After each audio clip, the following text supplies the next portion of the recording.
فصل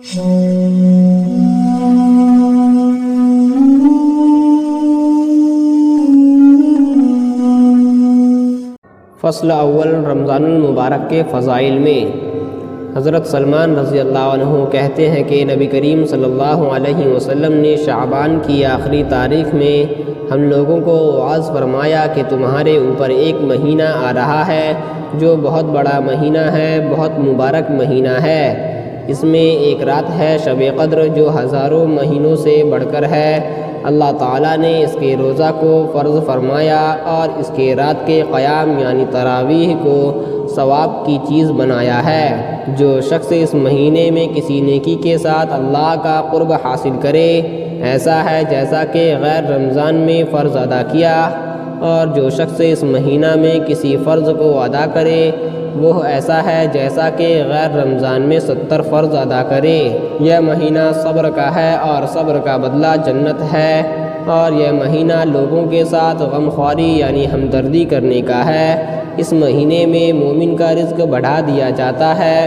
جو شخص کسی روزہ دار کا روزہ افطار کرائے اس کے لیے گناہوں کے معاف ہونے اور آگ سے خلاصی کا سبب ہوگا، اور روزہ دار کے ثواب کی مانند یعنی برابر اس کو ثواب ہوگا، مگر اس روزہ دار کے ثواب سے کچھ کم نہیں کیا جائے گا۔ صحابہ رضی اللہ عنہم نے عرض کیا، یا رسول اللہ، ہم میں سے ہر شخص تو اتنی وسعت نہیں رکھتا کہ روزہ دار کو افطار کرائے، تو آپ صلی اللہ علیہ وسلم نے فرمایا کہ پیٹ بھر کھلانے پر موقوف نہیں، یہ ثواب تو اللہ جل شانہ ایک کھجور سے کوئی افطار کرا دے یا ایک گھونٹ پانی پلاوے یا ایک گھونٹ لسی پلاوے اس پر بھی مرحمت فرما دیتے ہیں۔ یہ ایسا مہینہ ہے کہ اس کا اول حصہ اللہ کی رحمت ہے اور درمیانی حصہ مغفرت ہے اور آخری حصہ آگ سے آزادی ہے۔ جو شخص اس مہینے میں ہلکا کر دے اپنے غلام یعنی خادم کے بوجھ کو، حق تعالی شانہ اس کی مغفرت فرماتے ہیں اور آگ سے آزادی فرماتے ہیں۔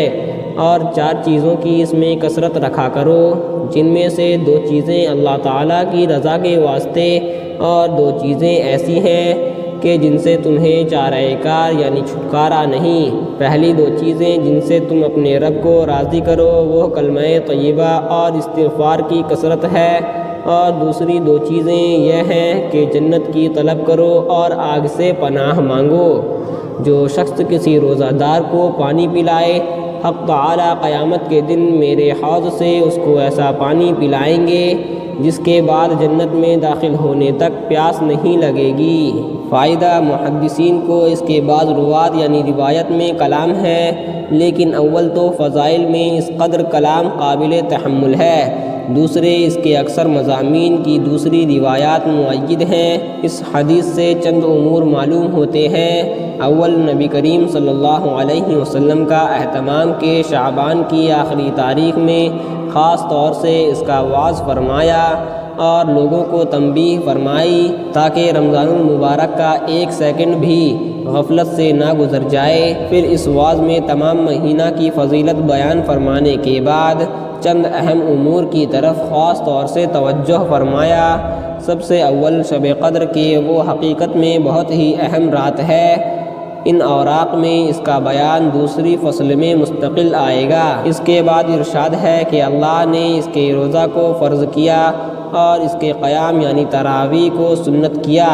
اس سے معلوم ہوا کہ تراویح کا ارشاد بھی خود حق سبحانہ و تقدس کی طرف سے ہے۔